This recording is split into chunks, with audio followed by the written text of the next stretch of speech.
Hello everyone, welcome back. So I do have actually a few updates for y'all. First things first, the last video that I did, pretty much I told you guys that I was gonna go ahead and give my OBGYN a call because I had started my cycle and my husband's results should have been at the doctor's office that Monday, which they were. So when I called, her assistant actually sent her a message letting her know about the update on the results, and also told her that I had started my cycle that Sunday. Therefore, she called me Tuesday first thing in the morning, and Colt wants to say hi. Say hi. Oh, you dropped it.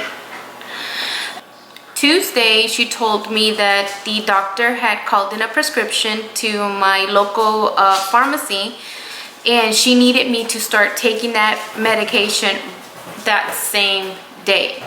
So, like my sister-in-law said, once all the testing and everything else and results is out of the way, everything's gonna go so fast, you're not even gonna know what hit you. She was so right about that.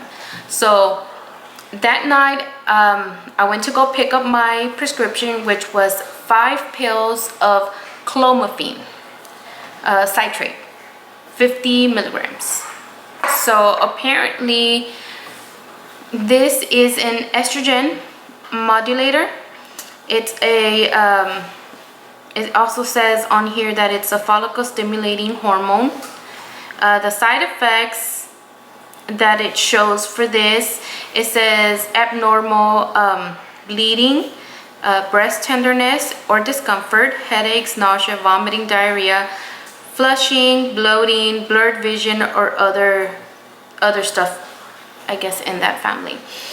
So far, I have not had any side effects for any of those. I've actually now done taking my medication, which was the Clomiphene.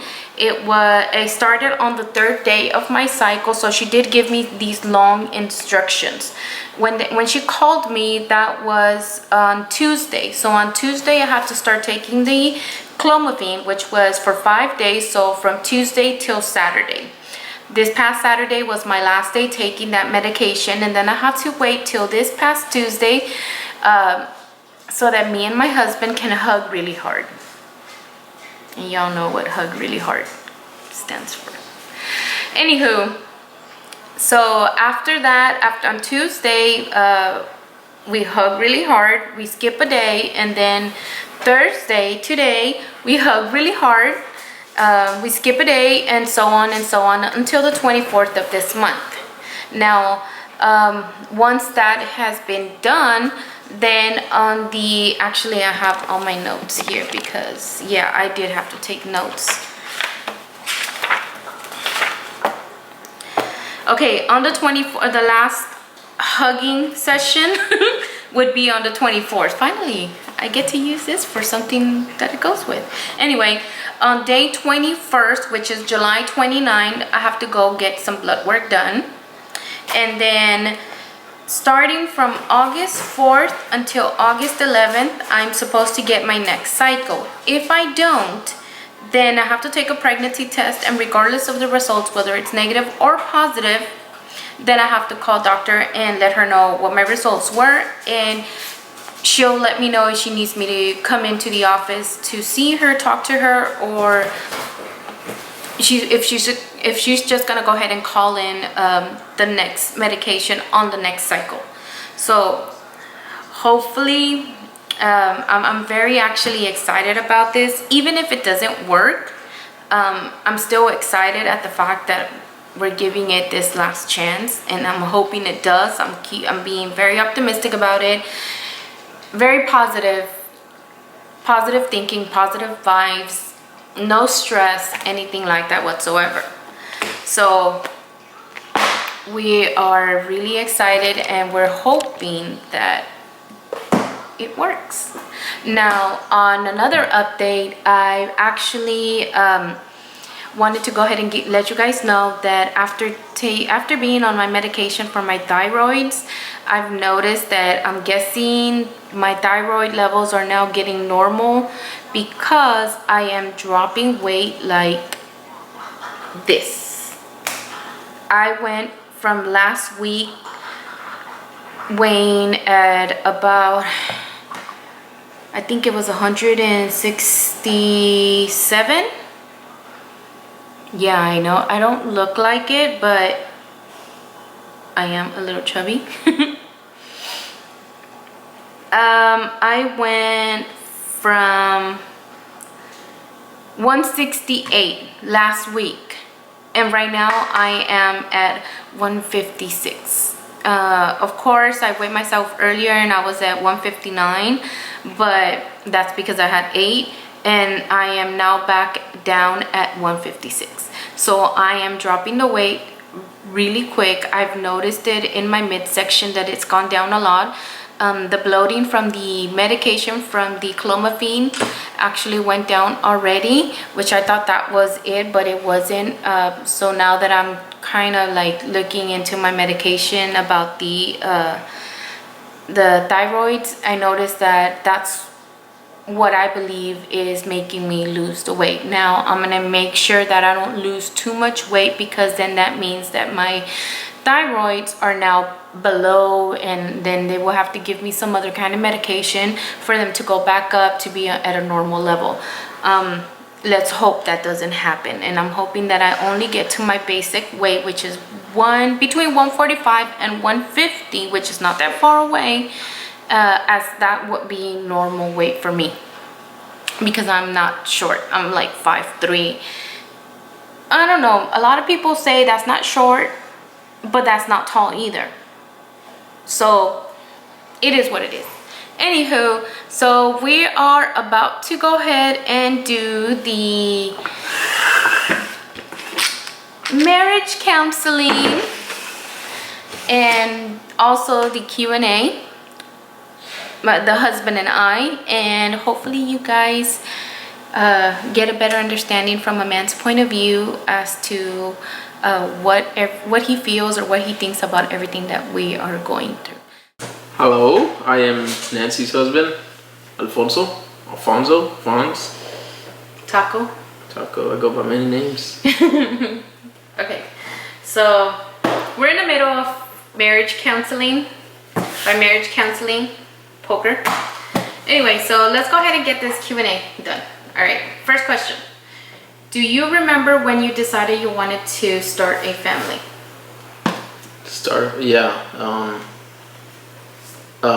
Right when I found out that you were pregnant the first time. So 2007, 2008, somewhere around there? 8, I think. Yeah, when we went to the hospital and you didn't know what was wrong and found out you were pregnant. That's when we actually found out that I was able to get pregnant. I just wasn't able to retain it. Anyway. Yeah, that's when you found out that it was an ectopic pregnancy. Yeah. No. Yeah, that was an ectopic pregnancy. The first one was an ectopic pregnancy. Yeah, but we didn't know then. No, they actually, from the hospital, they just told us you were pregnant. Yeah, in the hospital they told us, they did the ultrasound, they did the blood test, and it came back that we were pregnant, and then they recommended that we go to an OBGYN, and at the OBGYN is when we found out that it was an ectopic pregnancy, and there was a 50-50 chance whether the baby would move up or go down, which that's right. Yeah. By go down, I mean lose it. So we lost it after what, like a few weeks, 3. Yeah, it was a little less than a month. Yeah. Okay. Anyway, next question.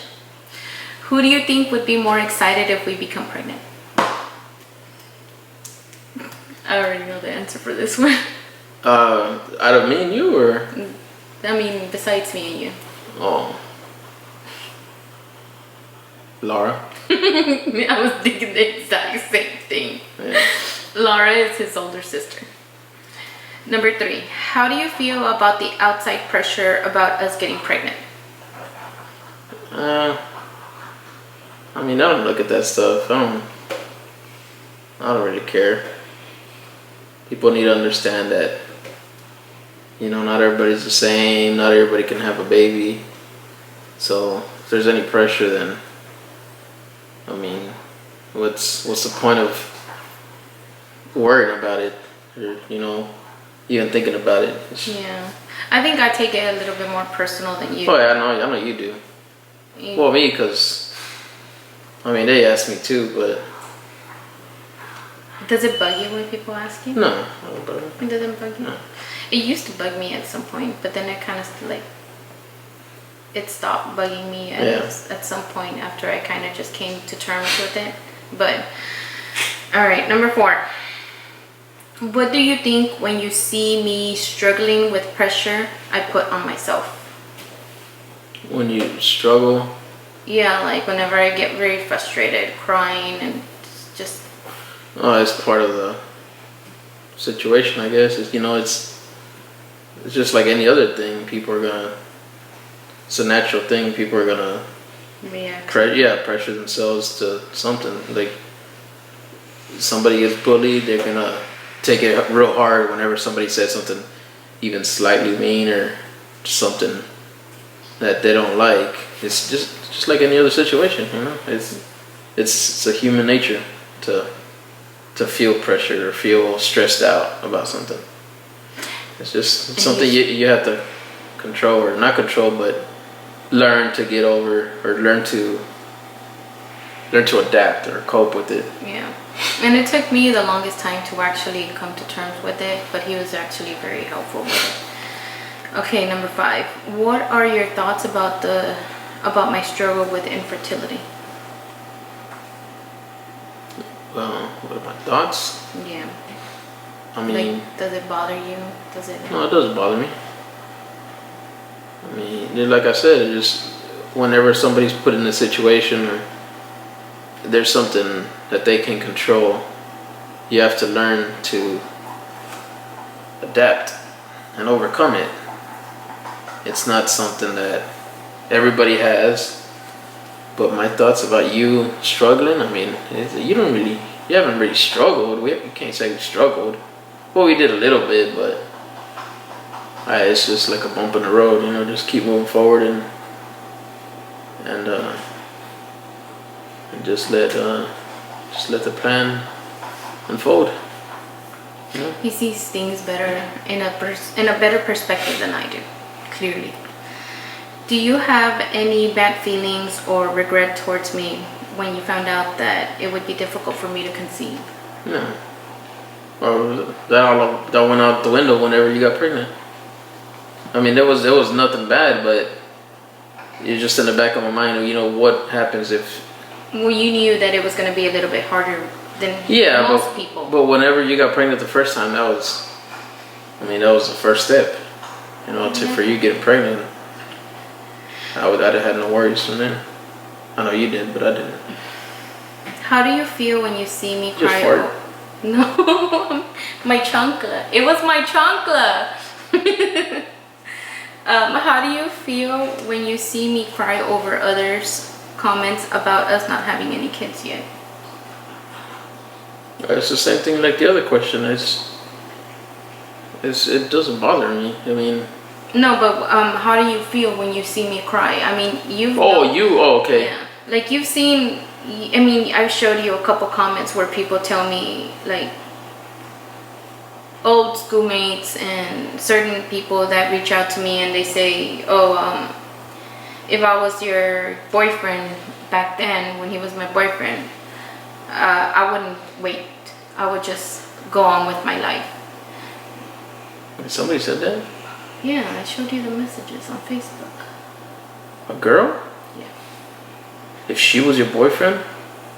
No, she said, like, she put herself in your shoes.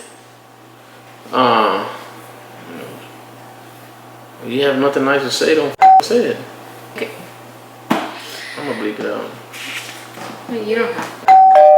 Stop. Number 8, stop.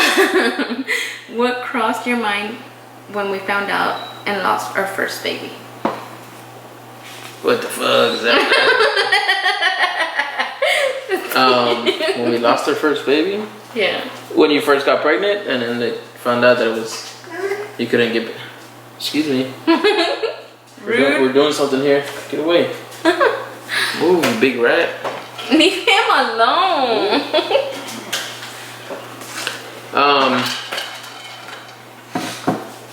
What was the question? Wow.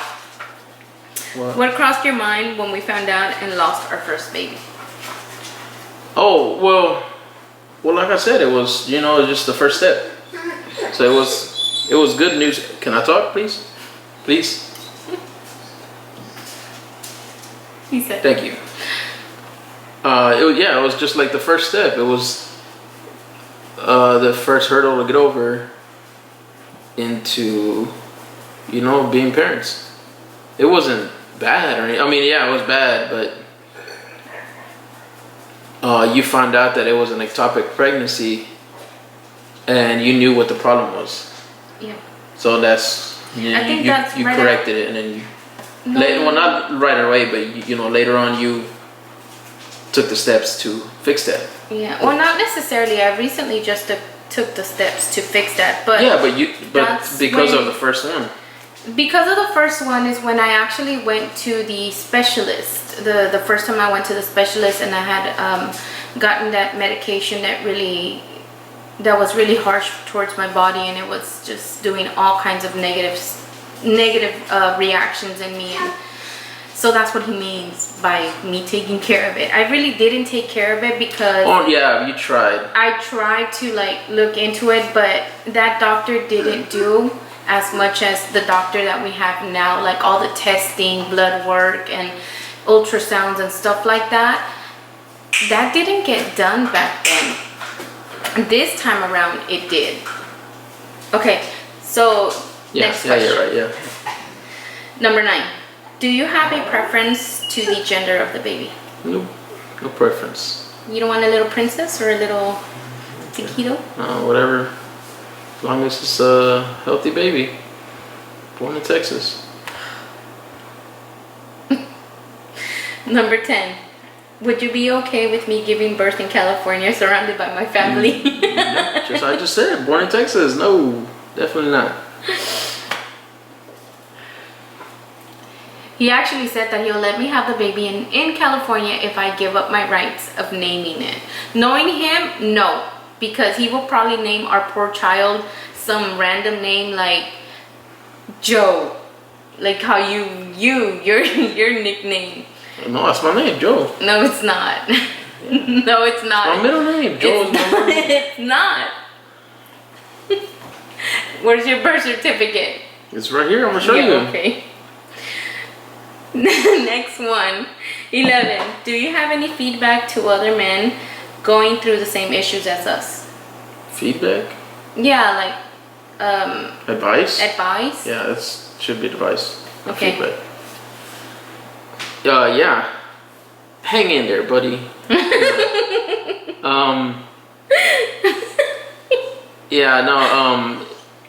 Don't find out what the problem is first. Don't and then point fingers. Huh? Don't point fingers. Yeah, no, I don't care about pointing fingers.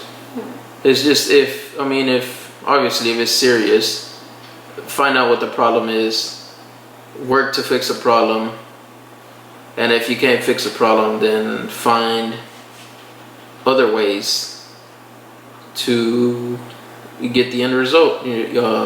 Adoption, IVF, surrogacy. There's a lot of stuff out there that can help out, that does help out, and it's not just doing what you did, doing the surgery, the 2 surgeries, and the medication and the blood work and all that. That's simple. Doing the blood work and the surgery, it takes time, but there's other, you can't just stop and then not go after the end result. Just keep going with this. Like I said, bump in the road, just keep going. Yeah. Well, a little bit more info on what he means by the 2 surgeries aside from a lead procedure. The reason why we weren't able to actually retain or I wasn't able to retain the baby is because one of my tubes was damaged. We didn't find that out until recently, well, not recently, 3 years ago, whenever the baby burst in my tube. They actually looked at it and they told me that there was a tear in it, aside from where the baby actually opened up the tube. There was a tear in my tube that would attract the eggs that would stick to it. So again, we didn't know that prior to us starting this process over again. That's stuff that we found out after we've had the last miscarriage of the twins. So that's what he means by that first surgery. Okay, next question is, what are your thoughts on adoption or surrogacy? Yeah, I mean, like I said, if this doesn't work, just like the advice, if this doesn't work, there's always that. There's plenty of stuff, and then there's new procedures. There's always new things coming out that can help. Might help one person, won't help another person. I have a marine buddy, that his wife couldn't have babies. They went to the doctor. I don't know the exact procedures they went through, but she ended up getting pregnant. She had triplets, and now he hates his life because he has 3 boys. He doesn't hate his life, but I mean, I mean, I really don't know what they did, but she ended up being pregnant with triplets, and I mean, they're more than blessed with 3 little kids, 3 little boys. And all at once, that would be awesome. Yeah, all at once, and they only wanted 1, and then ended up with 3. But they're happy. I mean, they're healthy babies, healthy kids. They're crazy and wild, but they're healthy and they're good. So there's I mean, I'm not gonna say no to nothing. Whatever helps, you know. Yeah. Okay. So with that being said, where and why would you adopt a child from? It doesn't matter. Would you want one from here, from the States, or would you consider actually adopting one from, like, let's say Mexico or Asia or somewhere? I mean, for one, whatever's gonna be, I don't. Kind of sounds weird saying it, but more convenient for us. You know, I mean, it's sure there's a lot of kids out there that need help and struggle, and you know, are looking to find parents, but it's not gonna be our choice. You know, we can't just go out there and say, hey, we're gonna adopt this one from right here at this time. So whatever is put there, whatever's the need, well, you know, whatever the plan is for that person or for that kid, it's just gonna happen. Just like any other adoption, if it's meant to be, it's meant to be right there. If not, then I know a lot of people that have been adopted, their lives turn out great, and they just happen to be at the right place at the right time. Okay, next question. Would you be okay with me discontinuing this baby journey after these procedures that I'm going through, or this medication I'm going through, and if it doesn't catch, will you be okay if I stop? Discontinue. I mean, why would you stop? You're already guaranteed to get pregnant. Not really. It's not a guarantee. Well, I'm thinking positive, so yeah, I'll be. Well, but I mean, yeah, I'll be discouraged. Would you say disappointed? Would you be okay? Yeah, that's fine. I mean, if you don't want to do it, then yeah. If you want to go another route, yeah. Like I said, there's always other routes. This is not the only one that you can do. There's a lot of stuff you can do. Like the things I listed earlier, and like I said, like my buddy Rob, I don't know exactly what he did, but remember I told you he referred us to the doctor that he went to? Yeah. And if this doesn't help, then we can always go to that doctor. Yeah. Okay, so we both know that you're very impatient. How would you handle the babies or the baby crying? It's handle it like you when you snore. Just get used to it. Really? That is not what you told me. He said, I asked. It's part of life. It's part of being a parent. You're gonna have to get used to it. Yeah. I know I'm gonna have sleepless nights. I know it.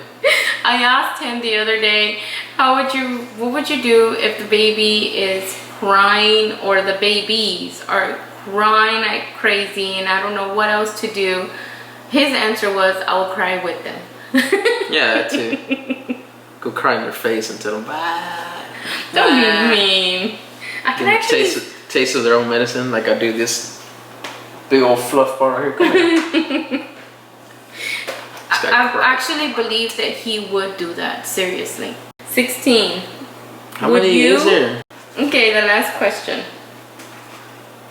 Would you be a hands-on baby daddy? Yeah, I'm a very hands-on person. I learn by learning. I learn by You heard that? What? Cole. Cole he's like calling you out on that. He's like, Oh, they can't hear that on there. Yeah, of course I'm gonna. What was the question? Be a hands-on dad, baby daddy. Yeah, of course I'm gonna be a hands-on father. So that's how you learn. Being hands-on, there's nothing. I think there's nothing I can't learn, except for I don't know. To be honest and giving him credit, he's actually a very good uncle and he's very hands-on. Anytime that we babysat any of his nieces or nephews, he was always very helpful with me.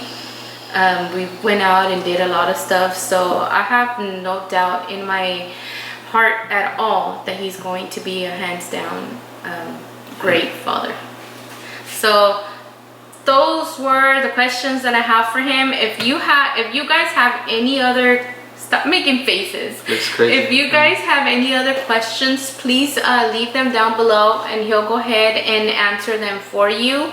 Again, thank you guys so much for watching. I hope you guys enjoyed this and it's helped you guys in any way at all. Thank you guys for watching. Don't forget to like the video, comment below, subscribe to the channel for updates, and thank you guys so much for watching. Bye. So very quickly, I just wanted to go ahead and let you guys know that this is the makeup. I'm actually gonna go ahead and post a video after this one. I did this little makeup tutorial using nothing but samples. It actually didn't come out bad. The only thing is, let me go ahead and zoom in. The foundation, ooh, yeah, I'm sure y'all can tell. The foundation is a little cakey. The mascara is a little runny, and it's only been what, like a couple hours. The mascara is a little runny. The lipstick I am loving. I'll go ahead and upload that video really soon. I did get my hair done as well. I just went darker because I don't want to deal with it too much moving forward if things go our way. So again, let me know, comment below. Thank you guys for watching.